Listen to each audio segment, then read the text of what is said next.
This is not the first electric Jeep, because there has been one running around Europe for a while, and this is not an electric Grand Cherokee. We'll discuss why a little bit later in the video. No, this is the 2024 Jeep Wagoneer S, and it is the first all-electric Jeep we're getting in America.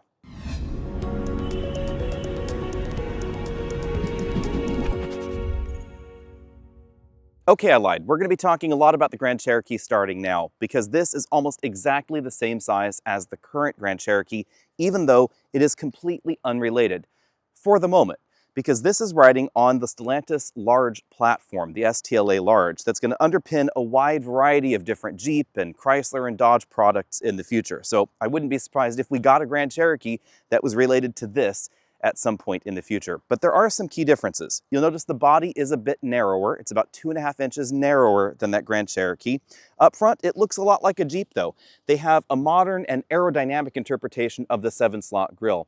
There's actually underlighting. So in addition to the light bar that you can probably see on your screen here and that really slim turn signal over there, we actually have LEDs under this bar that are shining down on this textured sort of faux grille section that gives it the illusion of a larger 7-slot grille at night. At the moment, every version of this is going to be fully loaded, and that's probably why it's starting out as a 2024. For the 2025 model year, we will see less expensive versions of the Wagoneer S. And you should know up front, this is going to start around $72,000. We have combination LED reflector and projector headlights up there, LED fog lights down below, technically standard in this trim, and the only cooling section that's right down there at the bottom. Like the Grand Cherokee, Jeep is calling this a mid-size SUV. It's 192.4 inches long, so just 1 inch shorter than the Grand Cherokee. The hood, it's still on the long side, but a little bit tidier in terms of dimensions than that Grand Cherokee. You'll notice, however, that the roofline, that is definitely different. This is 64.8 inches high, so a whopping 6 inches closer to the ground than a Grand Cherokee. That is going to be easier to load things like kayaks or bicycles on the roof, but it comes at the expense of ground clearance. We have 6.4 inches of ground clearance, 2 inches less than the lowest Grand Cherokee out there, and we then have a roofline that has been dropped a further 4 inches. The other thing that you may not notice at first glance, though, is back here in the cargo area. We get a much more raked rear window. It actually follows this line right here, and then they give us this big spoiler on top and the black roof lines to distract you from the fact that this has been aerodynamically styled. That does cut down on cargo capacity, but not by as much as I had thought. Since this only comes in one configuration, every model is going to have the wheel you're looking at here. It's a 20-inch wheel standard, wrapped in a 235/50 R20.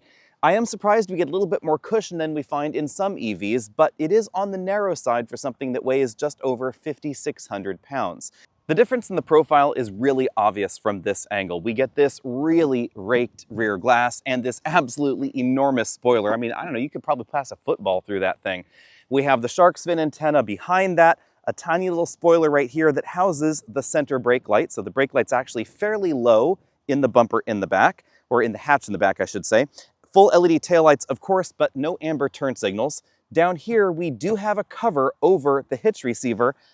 It is actually relatively easy to remove. So let's go ahead and take that off because this does have a tow rating, but oh, this model does not actually have the receiver option on it. That is going to be an option you will have to select if you want it. But they do give us, interestingly, the same bumper in every version.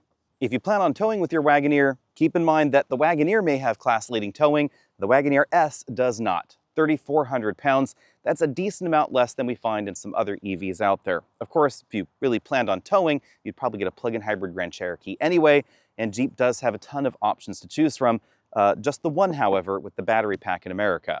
Speaking of the battery, it lives skateboard style between the wheels. It's a 100.5 kilowatt-hour lithium-ion pack. About 94 of that is usable.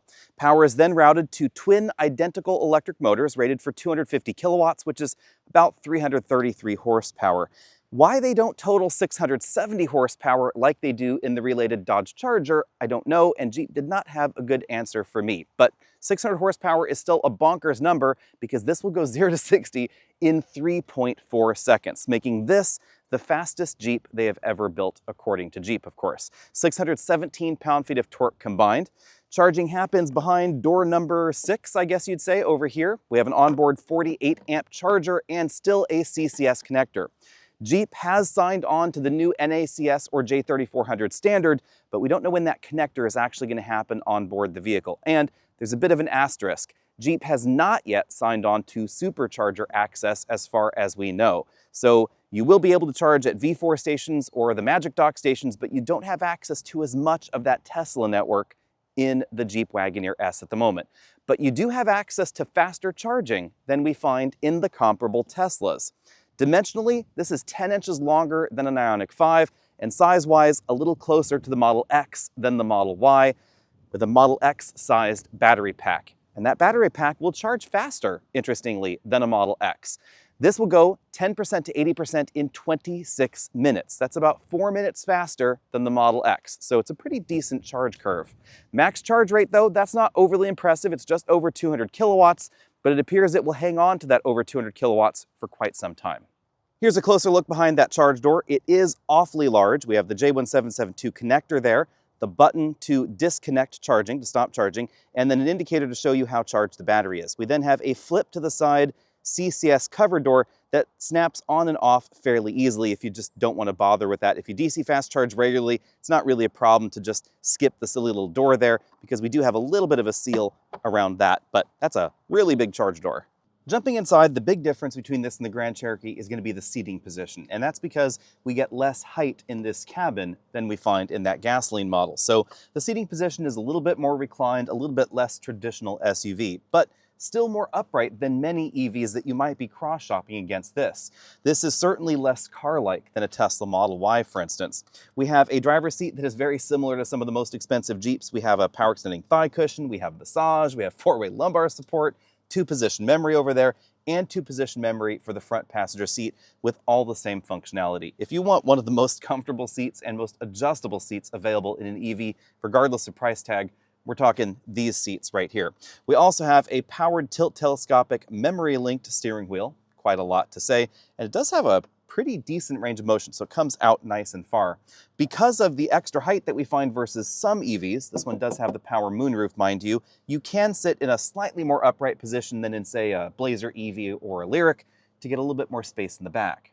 Jumping into the back seat, we find legroom that is pretty similar to the Grand Cherokee in terms of its combined figure. So you may be able to fit a rear-facing child seat behind someone my height. Let's actually see how that works.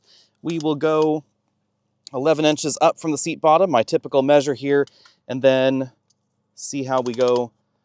We get 31 inches there. So you probably would be able to fit some of those larger convertible child seats behind a 6-foot-tall driver up front.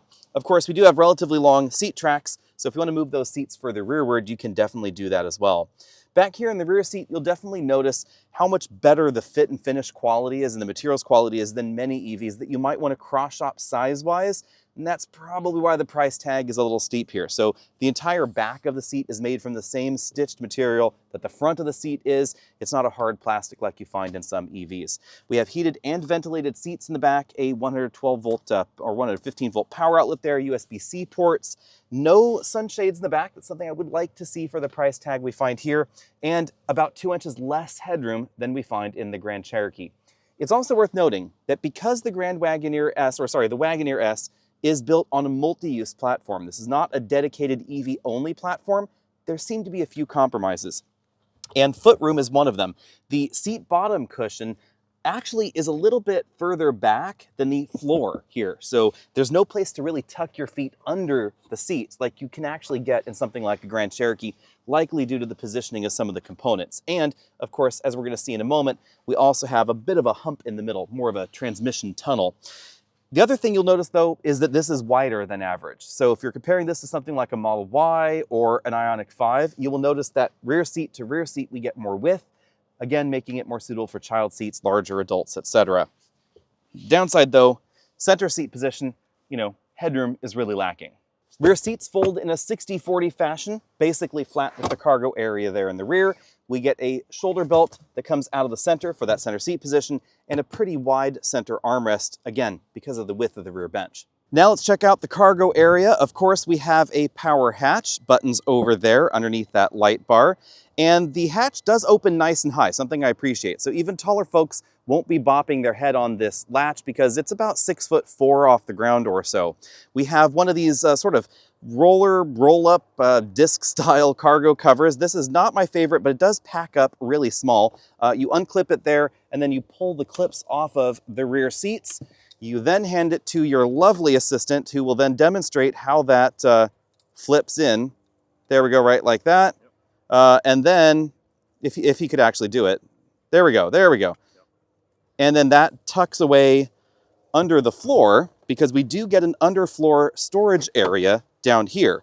In the Launch Edition, it is occupied by a large 12-inch subwoofer. That is a really, really big subwoofer, but we do get a reasonable amount of storage space under here. And I would not be surprised if we had a version later that had a spare tire if they deleted that subwoofer. So that could be something that you could do either yourself aftermarket or maybe in one of those other versions. We have 30.6 cubic feet of storage space back here in this cargo area that is definitely smaller than we find in the Grand Cherokee, but plus the front trunk storage area, it's only down about 4 cubic feet. From this angle, you can really see that aggressive slope and its impact on the cargo area. For the underhood storage area, we open it by pressing this little button right there. It does have an electric release. And then you pop open the hood to find the 3 cubic feet of extra storage space. This is where they put the temporary or portable EVSE. It's a 120 volt EVSE. The vehicle will also come with a home charger, a 48 amp home charger installed if you so desire. There's a little rubber mat that comes out, and then if you take out this foam divider, you could have even more storage space in here. I actually don't know why so many EV companies are using these big foam dividers, because I would rather have the additional storage space available, even if it is a little awkwardly shaped. Now, just in case you're wondering, we do have an emergency release button here, although I don't know what size child would actually fit in there and still be old enough to actually press that button. Logically, on the inside, lots of parts are shared with other Jeep models. We have very similar controls for the power moonroof and the power shade up here to the Grand Cherokee, and it is a pretty typical openable panoramic moonroof. So this front pane opens, that back one back there around Travis's head, he's attempting to jam himself in that seat because there's not quite enough headroom for him over there, but you know, there's a lot of width in the back. We have height adjustable shoulder belts for the driver and the front passenger, and we have 4-way ratchet style headrests. Kind of a nice touch there. We then have heated and ventilated seats. Again, heated and ventilated rear seats and front seats are both standard. And then lots and lots of, well, not leather, but imitation leather, because this is a completely vegan interior, and about 42% of the content of these seats is post-consumer recycled. The carpet, that's 100% recycled, and there are a number of other recycled plastic components inside. Moving over to the doors, we find lots of soft touch materials, but not as many as we find in the Wagoneer, of course. So hard plastics down there around the bottom of the door, although I think they've matched the colors really well. This red interior option, it's a little bit darker than it may appear on camera, sort of a brick red. It's a $1,000 option, so certainly keep that in mind. On top, we have soft touch stitched materials, actually lots of stitched materials pretty much everywhere in here. Adjustable ambient lighting, you could choose between 64 different colors. We then have this strong chrome bar running across the dashboard that unites the air vents together. More stitched goods on top of there, and then 55 inches of screen real estate total inside. We have a passenger screen. I am not the biggest fan of this. I think I would prefer just a glove compartment there, because it doesn't really do much. It does navigation, you can control the audio and see some cameras there, but it doesn't CarPlay, it doesn't do anything like web browsing or anything like that. Below that, we have a pretty large bin-style glove compartment. I suspect you would be able to fit a big tablet computer inside. Then moving into the dashboard, we find more screens, 12.3 inches here for the center screen, about 10.5 for that lower screen, another 12.3 inches over there for the instrument cluster, and then an approximately 10-inch head-up display right there on top of the dashboard. We also find speakers everywhere in here, because this has a standard 19-speaker Macintosh audio system that definitely is going to be a difference between this and most of the mainstream EVs that you might find there on the market. We have some touch buttons over here for things like the heated steering wheel, the ventilated seats, and the heated seats. What is confusing, I've noticed this in some of the other Jeep vehicles in the past, is you might want to just touch the button right there by the steering wheel icon for that, but you end up actually having to touch closer to where those LEDs are, because the touch sensor is not quite where you might think it should be. Now, Uconnect, I think it's actually pretty decent and easy to use. It's really intuitive, and the latest version is significantly faster than the previous infotainment systems from the Chrysler Group have been. If we go into the vehicle settings here, we can see the EV-specific settings for the vehicle. You can adjust the regen level. This is basically one-pedal driving there, and then you can choose whether you want creep on or off. If you want more One pedal driving, you have to turn creep off and then set the regen level to max. That's where you're going to get that. We then have a power flow screen, so you can see where the power is going. And I like the fact that they give us outputs for not just the motors, but also the climate control. We then get an average for your energy economy. So far, we've just been parked here, so that's why it's 2.9 miles per kilowatt hour. Some driving history there, schedules, AC charging levels, so you can tell it how fast you want to charge. Unlike other EVs, they don't give you an actual number. Instead, we just get low or high for the 240 volt charging and the level 1 charging there. So that's going to adjust the current if you don't have the ability to adjust it for some reason on your EVSE at home. Max battery charging there, for instance, 100% for full range, 80% for daily range. On the controls front, basically the same as other Jeep products, except we get the ambient color personalization, and then we get a whole boatload of different camera views, as you can see right there, because this does have the complete suite of 360-degree cameras and the rear camera view there, of course, which is not the same camera as the backup camera. Then we have a few touch buttons down here, direct access to that camera, lane centering, disable, stability and traction control, the automated parking software there, a button to turn on and off the passenger screen over there, some other controls on that side, and then this screen down here, this may require a bit of explanation because this is kind of a duplicate. You can actually control the climate control with this screen up here and with this screen down here. So I sort of wish they had chosen to do something differently, but here's the logic. If you want to be in CarPlay or navigation, and you want to be playing with your seat massage or your climate control or your ventilation, etc., you can do that with this screen down here. You also have the option to tuck it out of the way and have access to actually a surprisingly large storage bin down here. You can see there are 2 USB inputs there. They work with CarPlay, or you can do wireless CarPlay. We also have an HDMI input for that infotainment screen. I like the thought here with this screen, but it does leave this interesting little gap. So it doesn't just close completely. And I don't know if you can hear that. It doesn't have the classiest sound, I guess I would say, but it does work pretty well, and I like the look. We then have some interesting texturing going on here. Thank God, no shiny black plastic in this section, although obviously we still have some there. This has been something I've actually been on Jeep's case for a while, especially with the Grand Cherokee. Bit too much shiny black plastic. They've really addressed that here.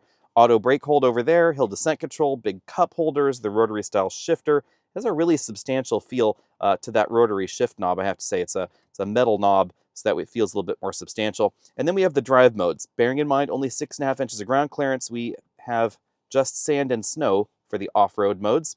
Then if we go back from that, we have a big Qi wireless charging mat. It's not a dual mat. I think there actually would have been room to maybe put 2 small chargers, but instead they opted for one big one. So if you have some of those larger phones, no problem. Pretty decent storage area there in the middle.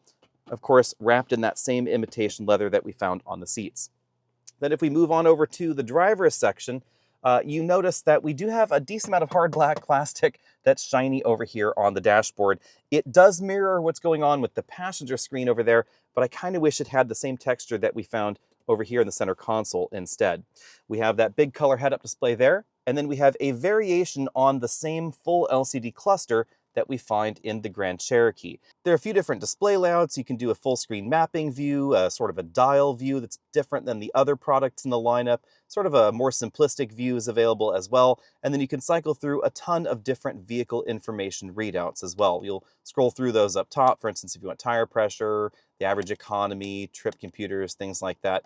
Lots of choices available. And we even get album art coming from the infotainment system. You also have a lot of control over the head-up display. The steering wheel is a trendy 2-spoke squircle design with a flat top and a flat bottom. On this side, we find the controls for the adaptive cruise control, but we do not find the hands-off-the-wheel steering system that we find in certain versions of the Grand Cherokee and the Ram pickup. I suspect that's coming a little bit later. On this side, we find controls that control that multifunction instrument cluster, and then, as is typical for Jeep, the buttons that control volume up, down, and track forward, backward. Those are on the back of the steering wheel right there. Again, this is a powered tilt telescopic steering column. There's just one stalk over here, so wipers and then the turn signals are there. And then we find the headlight controls in this button bank here. That's also where we find the electric release for that front trunk. All right, let's take a look at the recharge routing so we can see what this would be like on a road trip. You can see it does take a while for it to find a destination there. We'll just go ahead and type in San Francisco since we're currently down here near San Diego. That should definitely require a recharge. Click that. See what it says. There we go. San Francisco. Did take a while. It's 449 miles away. We'll enter that. We'll have it drive us there.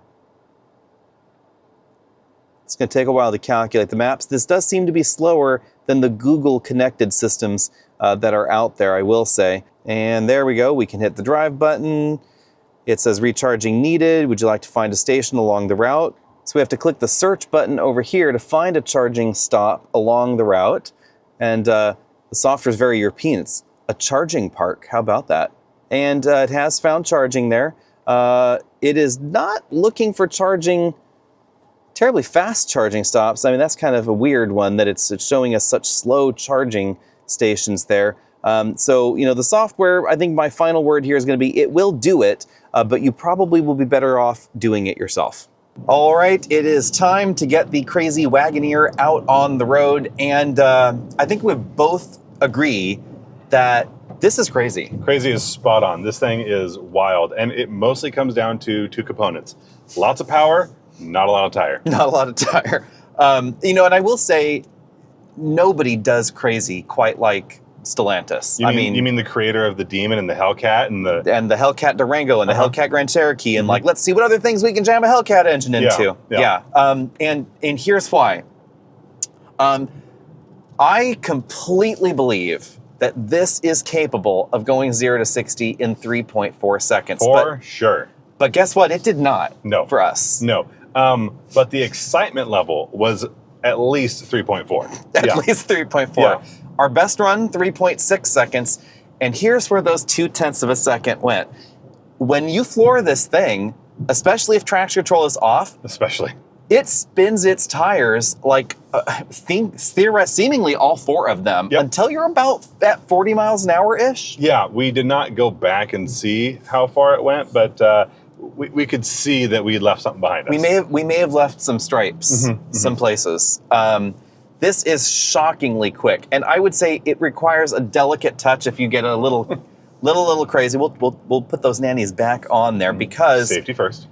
If you are driving on a road like this and say you're going, I don't know, around a corner at 30 miles an hour and then you floor it, you get wheel spin at 30 miles an hour. And that's not good in the snow. No, and if you're doing that into the corner and that starts to shimmy a little bit, and especially if you accidentally have that traction control off, you could end up through the corner, not in the corner. Yeah. But you know, 60 to 0 stopping distances, those are going to be on the long side. So they'll be up there on the top of your screen. Don't worry. Obviously, the tire size affects handling. On a road like this, when you start pushing it harder, you notice that it is heavy. You hear those tires kind of groaning. You hear them squealing and giving up. I was kind of surprised that this is the tire that Jeep chose, although I looked in the wheel wells, and there's a lot of room in there. Well, and it's not just this size of tire, right? It is the tire. This is more of an eco-oriented tire. But the reason is that this ends up being a pretty efficient vehicle. I mean, more so than I think we thought it would be.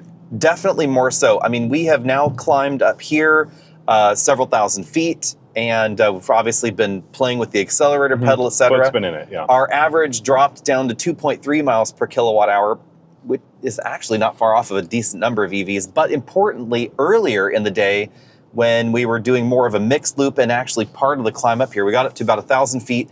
We were still averaging 3.7 miles per kilowatt hour, which I was shocked about. I think you're easily, assuming you're out of the throttle, going to be in the over 3.2, 3.3 range, and that's without trying at all to make this, go farther. Now, if you are worried about, accidentally slipping and going too crazy on the throttle, there are multiple drive modes we should talk about.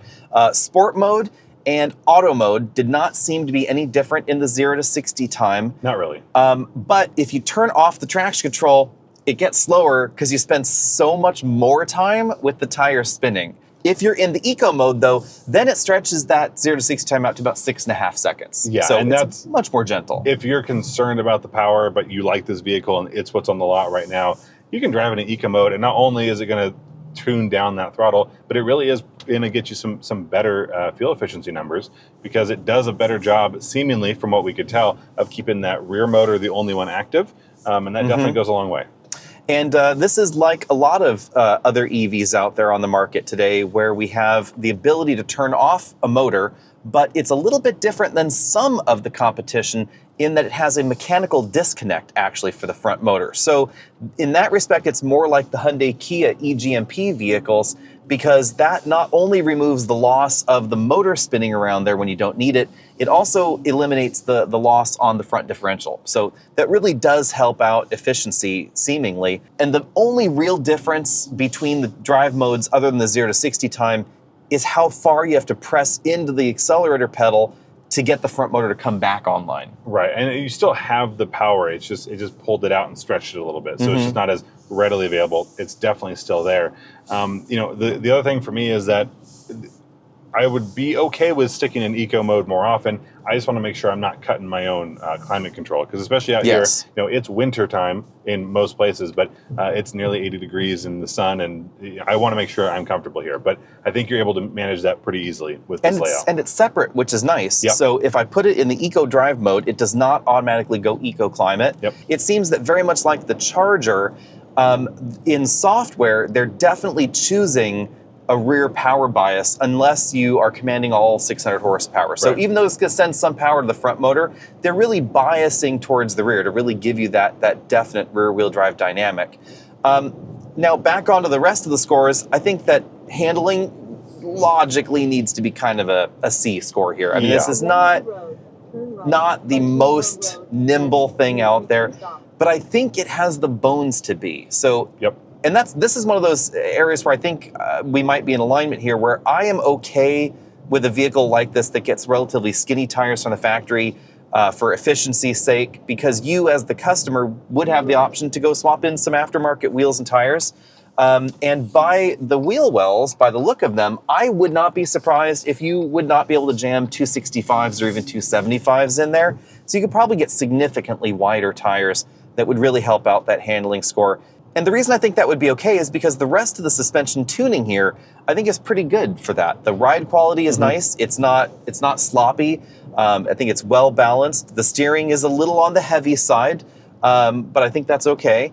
And I think this would just work really well with wider tires. Yeah, and again, leave it up to the consumer. They can make that choice. This is the launch edition. This is going to be the fully packaged, but it doesn't mean that there won't be a performance model down the road. And that would be, you could do the exact same powertrain and kick up those tires a bit. Yeah. Maybe retune the suspension, right? Something like that. My interest, in a way, would be what happens, or what do we see in the less expensive models? Can we get a rear motor only, which would significantly drop the price? Could actually have a benefit on efficiency as well. I would love to see that, but we're gonna have to stay tuned. That does bring me through, let's just run real quick through some of the key competitors here and just one or two words about like why you would or would not get them. Okay. Lexus RZ. Not interesting enough. Yeah, not powerful enough either for me. How about an Acura ZDX, the General Motors Ultium thing? I think I'd lean towards this. Now, how about a Cadillac Lyriq? Because, of course, we have the Lyriq V now, too. We do. I probably would not lean towards the V. But again, that Cadillac feels almost a little bit too related to some of the less expensive options. This feels a little bit more premium, I think. And again, it's part of it's just the layout, but I completely agree. It really works for me. And just for reference, so our viewers know how this goes down, we have relatively wide area, no one behind us, so we will demonstrate. Still spinning at 40 miles an hour. Definitely an insane drivetrain there. We left our mark. We left some marks. How about Tesla Model Y? It is significantly less expensive. I don't think it's a competitor. Not really. I mean, you look at the size. Yes, it's electric. Yes, but after that, I think this is definitely a much more premium offering. I would have to agree. It would have to be a base version of this against a Model Y, and then at that point, I think this becomes a much more compelling option. I also really like Model X. Model X, especially if you're doing a third row, totally different. No, two row. Both still get the tax credit, because this does qualify for the $7,500 federal tax credit. One of the few remaining. And the two-row Model X also does. It's one of the few remaining as well. You know what this has that I really enjoy is the stereo. This sound system is fantastic. wonderful. We haven't talked about that yet, but the 12-inch sub It's really nice, crisp bass. It doesn't sound overblown or muddy or anything. This has one of actually, I think, the best sound systems in a car in this class. Yeah. How about a Polestar 3? So I haven't spent enough time in the Polestar 3, so I'm going to leave that one to you. I would say Polestar 3 handles better. The interior assembly quality is better. Okay. The materials, not necessarily better. There's really nice materials in here. Polestar has been better and more adventurous in the software update front. So if you are the kind of person that wants that software to change rapidly, much more likely there in the Polestar. But the Polestar is not cheap. You know, it's going to be expensive. It does handle better, wider, grippier tires, torque vectoring rear axle, but oddly enough, less power. Let's get down to brass tacks. How much is the Wagoneer S going to set you back? Or, as I think I want to call it, the Grand Cherokee E/E. You know, they have the 4xe plug-in hybrid. I think they could have called this the Grand Cherokee E/E, and that would have been all kinds of E/Epic, something like that. And, you know, if they decide to change the name later, they know where to send the royalty checks. This is going to set you back $71,995 starting. If you get one fully loaded, it's going to be $74,585. It has a really narrow pricing window because there are only 3 options. You can get the two-tone paint, and if you don't want the two-tone paint, there's only one color, it's white, and that's going to save you $595 approximately. The seats, the red seats you see inside, that's a $1,000 option, and then the tow package this one does not have on it is about another $1,000. So all in, we're talking about 75 grand. That puts this less expensive than something like a Tesla Model X. Remember, the Model X starts as a 2-row vehicle. Interior-wise, it does have a bit more space in the cargo area because it is a bit longer than this, but this is significantly longer and significantly roomier than something like a Tesla Model Y. It's also roomier than something like a Chevy Blazer, or, of course, a Cadillac Lyriq. Now, that sizing and positioning makes sense because of where Jeep has the Grand Cherokee and the Wagoneer in the lineup, and that's logically why I think they went for the Wagoneer name than the Grand Cherokee name, because Wagoneers are more expensive than Grand Cherokees. This is more expensive than most of the Grand Cherokee lineup. But logically, there is some overlap. And if you're looking at those very top-end trims of Grand Cherokee, you know, you could sashay over into something like this and not really pay too much difference. Leasing is obviously going to be a big thing for the Wagoneer S. The lease price is around $600 a month with about $4,000, $5,000 down, somewhere around there. So right in keeping with most of the electric options out there.